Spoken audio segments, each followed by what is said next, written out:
What's going on, guys? It's your boy Big Hero Chris back at you with another one. If you're new to the channel, man, go ahead and subscribe. Leave me a thumbs up. Leave me some comments in the comment section. Ring the notification bell. Hit me up on Twitter. And I figured I'd do something a little bit different. Seeing as I'm not really a reality TV type guy, but I did want to check out the first episode of Rhodes to the Top just to see exactly what Cody and Brandi had in store for us. Just kind of see what kind of show it would be, and it wasn't too bad. It was pretty much kind of like a backstage showing of their life, them leading up to Brandi giving birth to her baby.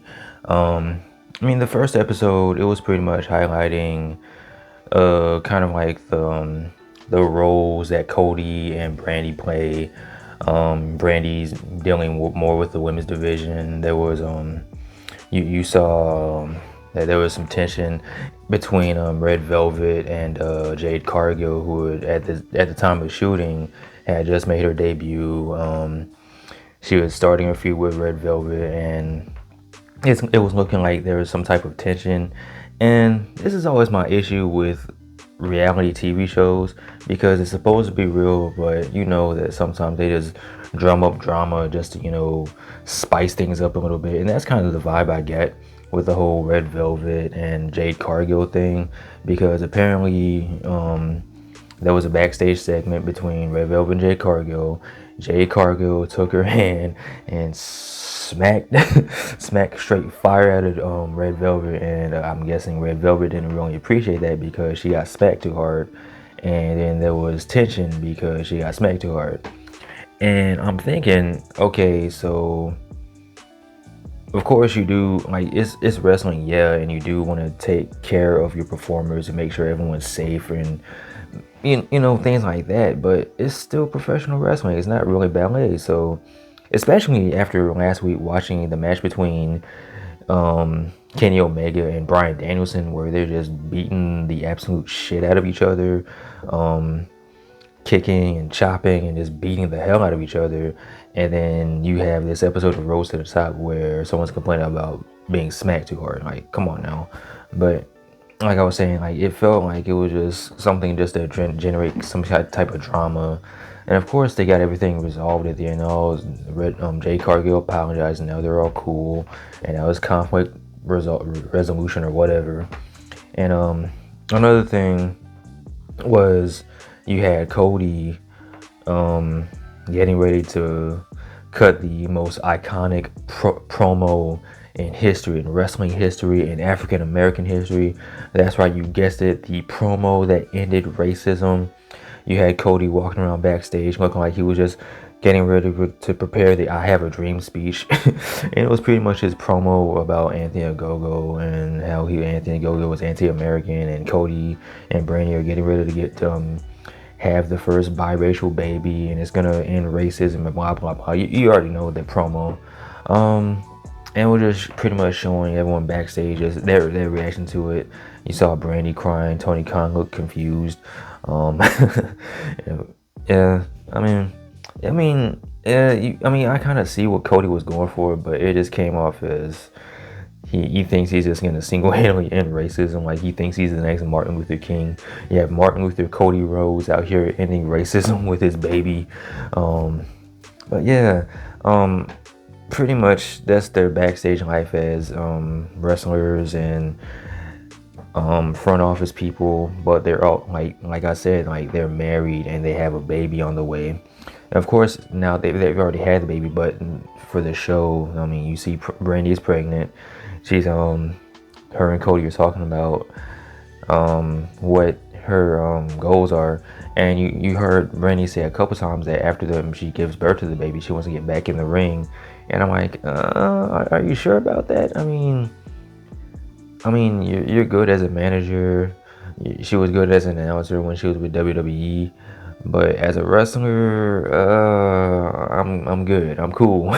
I'm not really saying, when's Brandi Rhodes gonna come back to the ring? I'm not really saying that. Not really knocking Brandi, but I'm not tuning into AEW to see when Brandi Rhodes makes her triumphant return to the world of wrestling to overcome the odds and win the women's world title. Nah, I'm not. Nah, I'm good. But you did see how just kind of like a day in the life with Cody and Brandi. Like you even saw how when Ricky Starks broke his neck and just handling that situation with just talking to Ricky and just letting him know, look, we have a lot invested in you and this is kind of the role we want you to play while you heal up from your neck injury. So that was kind of cool just to see like the backstage goings on of just any type of wrestling promotion. So that's pretty interesting to me, just watching that part. And of course, you have the family dynamic because you have you have Brandi's side of the family, like which with her mom, and Brandi was talking about how her mom was strict and how she was like a dance, not necessarily a dance mom, but kind of like a show mom, because when Brandi was younger, she was a figure skater, and I never knew that. That was pretty cool to find out. And you're just talking about how Brandi's mom was just real strict and was real kind of hard on her. But you know, it kind of worked out because Brandi does seem like a very nice person. Like she seems like a very good woman, and you do. And it's cool to see that the love that Cody and Brandi have for each other. So that's always good to see. And you also have on Cody's side, you have Cody's mom and his sister, and this is something I didn't know as well, because when Brandi started wrestling, she started using the Rhodes last name, and apparently that was a thing because she and Dusty Rhodes were real close, and Dusty gave her permission to use the name. And Cody's sister isn't really cool with that because this was around the time when Dusty just passed away, and Brandi started using the Rhodes last name, and Cody's sister wasn't really cool with that. So you kind of feel that tension right there, and just different type things, just the little drama, the family drama or whatever. Again, I feel like, I mean, some of it may be real. Like some of it you can tell is real, the tension between the sister and Brandi, and just their issues. And Brandi's mom wanted to be like the night nurse or night nanny or whatever they were talking about. You kind of felt that was legit and that was real, like, because those are probably conversations that you would have. You know, I don't have any kids, but I can imagine that those would be the type of conversations you would have. So hey, overall, initial thoughts on the whole episode.